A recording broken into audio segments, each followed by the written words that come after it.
March 24, 1970. Talladega, Alabama. A man strapped himself into a machine that most people said could not be tamed. And then he buried the throttle. What happened next didn't just break a record. It broke the laws of what anyone believed was possible. 200 miles per hour. For the first time in NASCAR history. And the car that did it? NASCAR banned it the very next year. To understand why the Dodge Charger Daytona exists, you first have to understand what it felt like to be Dodge in 1968. And the word that keeps coming back, the only word that really fits, is embarrassed. See, Dodge had tried. Lord knows, they had tried. They built the 1968 Charger 500, a special, limited edition car purpose-built for NASCAR racing. The body was cleaned up. The rear window was flush. The nose was redesigned. Engineers worked long hours believing they had cracked the code. They hadn't. On the high-banked superspeedways, the tracks where pure aerodynamics decided everything, the Charger 500 was getting eaten alive. The Ford Torino Talladega and the Mercury spoiler were slippery, smooth through the air, built like bullets. The Dodge, despite everything they'd tried, was still punching through the wind like a barn door. And if that wasn't humiliating enough, there was one more gut punch coming. This one hurt on a personal level. Richard Petty, the king of NASCAR. Plymouth superstar, their golden boy, their guarantee of wins and headlines and glory. Richard Petty looked across the garage at what Chrysler was building, packed up his tools, and signed with Ford. Ford. When the king walks out on you and joins your enemy, you don't rebuild slowly. You don't make minor adjustments and hope for better luck next season. You go back to the drawing board. You burn the drawing board. And you start over with something that has never existed before. So, in the winter of 1968, deep inside Chrysler's engineering departments, a small team of designers and aerodynamicists got an assignment unlike any they'd ever received. Build something that cannot be beaten. Not just faster. Not just smoother. Unstoppable. The men given this task, Bob Marcel, Gary Romberg, John Pointer, they weren't just car guys sitting around sketching hoods and grills. Chrysler gave them access to their missile engineers. The same minds who were designing aerodynamic shapes for rockets and warheads were now being asked to help design a stock car. And that is when everything changed. The problem with the Charger 500 was not the engine. Listen carefully because this is important. The problem was not the engine. The 440 Magnum under the hood was a weapon. 490 pound-feet of torque. An engine so mean it practically growled at you in the parking lot. No. The problem was the air. At 200 miles per hour, air doesn't feel like air anymore. It feels like a wall. The standard Charger's blunt nose was generating tremendous aerodynamic drag. The recessed rear window was creating a massive pocket of turbulent air behind the car. The whole machine was fighting itself at high speeds. The faster it went, the harder the air pushed back against it. So the Chrysler engineers went to work. With wind tunnels. With scale models. With the kind of obsessive, methodical thinking that you only see when failure is not an option. The first thing they tackled was the nose. Gone was the traditional upright Dodge grille, that proud, chrome-rimmed face that had defined Chrysler cars for years. In its place, they designed a sleek, pointed sheet metal nose cone. Long tapered, aerodynamic, almost alien-looking compared to every other car on the American road. When they first showed photographs to some dealerships, people thought it was a joke. That someone in the design department had lost their mind. It wasn't a joke. It was a solution. That needle nose sliced through the air like a scalpel. It reduced drag. It kept the front end pressed down to the pavement at speed. It worked exactly the way the engineers said it would work. But solving the front of the car only fixed half the problem. The back of the car was where things got truly radical. Truly, magnificently, insanely radical. At high speed on a superspeedway, the rear of the car acts like an airplane wing, but in the wrong direction. Instead of pushing the car down, the smooth, curved rear deck of the standard Charger was actually generating lift. The back end of the car wanted to float off the ground. And when your rear tires lose contact with the pavement at 200 miles per hour, you don't slow down gradually. You don't ease off the throttle and coast to the pits. You crash. Violently. Catastrophically. So the engineers needed downforce at the rear. They needed something that would push the back of the car into the pavement no matter how fast it was going. They needed a wing. Not just any wing. A 23-inch tall stabilizer wing, mounted on two steel struts bolted directly to the rear deck of the car. 23 inches. That is almost 2 feet of pure downforce-generating aerospace engineering, standing tall on the back of an American muscle car like a monument to speed. When people first saw it at the dealership, they laughed. "What is that thing?" they asked. "Is that a real car, or did somebody's kid get loose with a welding torch?" But on the racetrack, at racing speeds, that wing wasn't funny. That wing was everything. And they didn't stop there. The standard 1969 Charger had a beautiful, distinctive recessed rear window, a deep concave design that was one of the car's most recognizable styling features. It also created a massive aerodynamic problem. At speed, air would pour into that recessed window like water into a bucket, creating drag and turbulence that killed top-end performance. The solution was elegant in its simplicity. They filled it in. A specially designed fiberglass window cap was fitted over the original Charger's rear window, creating a completely flush rear glass surface. Smooth, slippery, efficient.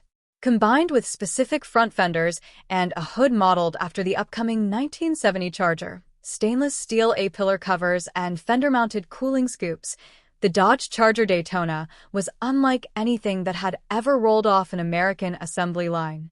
This was not just a modified car. This was a completely reimagined machine, built for one purpose and one purpose only: absolute domination. Now let's talk about what they put under that pointed hood. Because the aerodynamics were revolutionary. But the power? The power was legendary. The standard engine in every Dodge Charger Daytona was the 440 cubic inch Magnum V8. 7.2 liters of American muscle. 390 horsepower. And that torque figure, 490 pound-feet, that number didn't just move the car.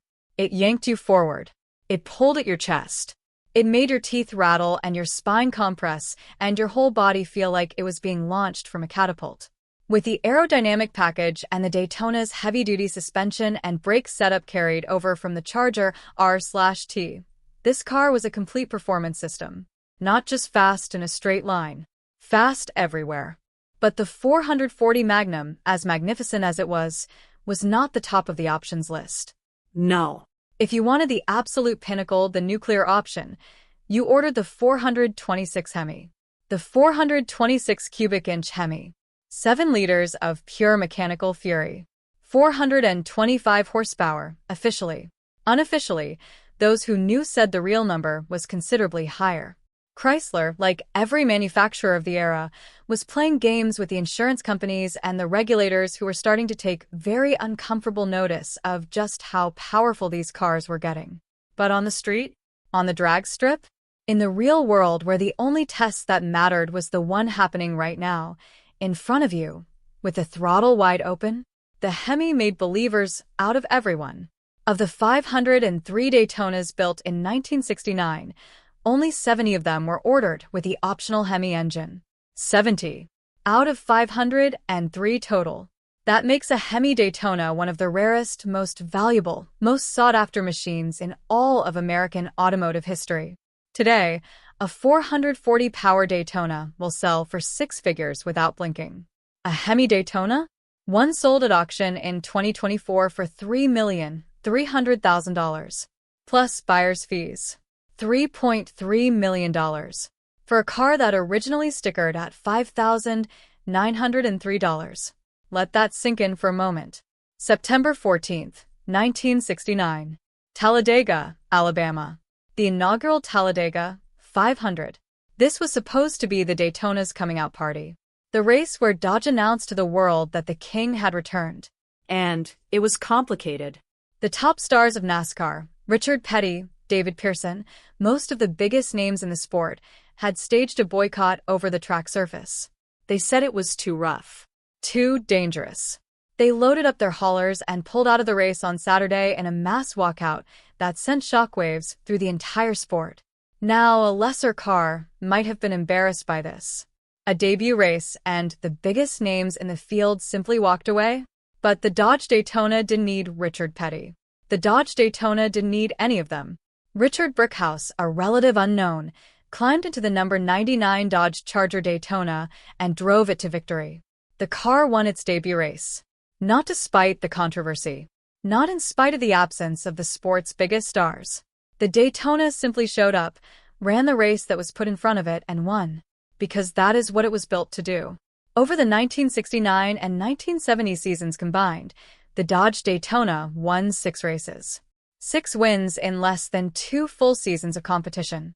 Its sibling, the 1970 Plymouth Superbird, built on the same philosophy, carrying the same aerodynamic ambitions, won 8 more races, all of them in 1970. And beyond NASCAR, Daytonas were winning on the USAC and ARCA circuits as well, setting race records and pole position records at tracks across the country. But the moment that truly defined the legend of the 1969 Dodge Charger Daytona didn't happen in a race at all. It happened on a cold March morning. Chrysler had entered a car in special time trials at Talladega. A specially prepared Dodge Charger Daytona carrying the number 88. The Chrysler engineering car. And behind the wheel was a big, quiet man from Charlotte, North Carolina, named Buddy Baker. Baker was 6 feet 5 inches tall, and he had a reputation for having nerve. Real nerve. The kind you cannot fake, and you cannot teach. The kind that comes from somewhere deep inside a man, from some place that either exists or it doesn't. On the morning of March 24, 1970, he climbed into that number 88 Daytona, pulled on his helmet, buckled his harness, and drove out onto the empty track. The plan was simple. Go as fast as the car would go. Find the limit. His team watched from the infield. The timing equipment was ready. Baker drove deeper into the throttle with every passing lap. The car responding. On that one particular lap, the needle on the speedometer swung past a number that no NASCAR vehicle, not any car, in any form, in the entire history of the sport, had ever reached before. 200 miles per hour. 200 miles per hour. Think about what that means. Commercial airliners of that era cruised at around 500 miles per hour at 30,000 feet. But on the ground, on pavement, in a vehicle that a human being was sitting inside of, strapped to, steering with his bare hands through banking turns? 200 miles per hour had never been done before. It was a barrier, a milestone, a threshold that entire generations of engineers and drivers had looked at and quietly wondered whether it was even achievable. Buddy Baker and the number 88 Dodge Charger Daytona answered that question once and for all. They answered it so definitively, so completely, so far beyond any shadow of a doubt that the sport itself had to stop and figure out what to do next. And what NASCAR decided to do next was something that still feels almost impossible to believe. They banned the car.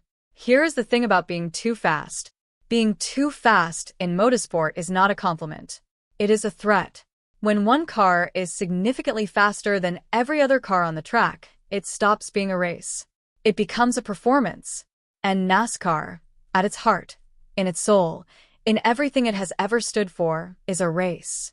The Dodge Charger Daytona and its cousin the Plymouth Superbird had tilted the playing field so dramatically that NASCAR executives found themselves facing a choice. Either every manufacturer had to spend enormous sums developing their own aerodynamic supercars, an escalating arms race that would drive up costs, bankrupt smaller teams, and fundamentally change the nature of the sport, or someone had to step in and say that enough was enough. For the 1971 NASCAR season, new rules were put on the books. Cars with engines larger than 305 cubic inches were effectively banned from running their full aerodynamic specifications. 305 cubic inches. For context, the Daytona's standard engine was 440 cubic inches. The Hemi was 426. The 5-liter limit was not a compromise. It was not a gentle adjustment. It was a surgical strike aimed directly at the heart of the winged warriors.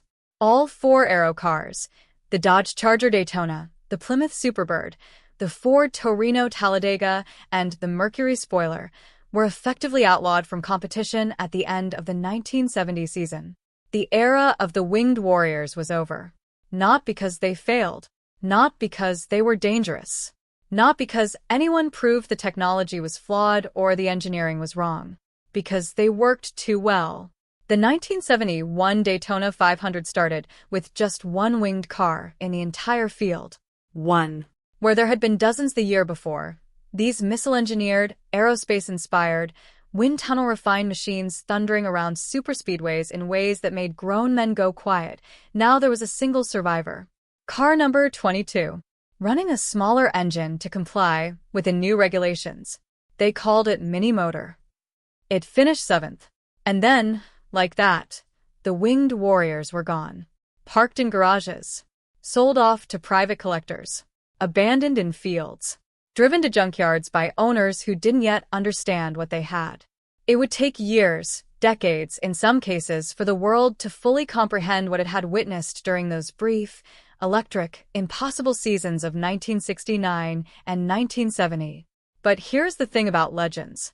You cannot ban them. You can park them. You can cover them up. You can pass rules and regulations and tell them they're not allowed on the track anymore. But you cannot make people forget what they saw. And what people saw in 1969 and 1970, what Buddy Baker proved on that March morning at Talladega, that image, that idea, that feeling never went away. Over the following decades, something remarkable happened. The cars that NASCAR had banned did not lose their value. They gained it. Every year, the collectors paid more. Every auction, the final bid climbed higher. Every car show, the crowds gathered deeper around the car with the wing.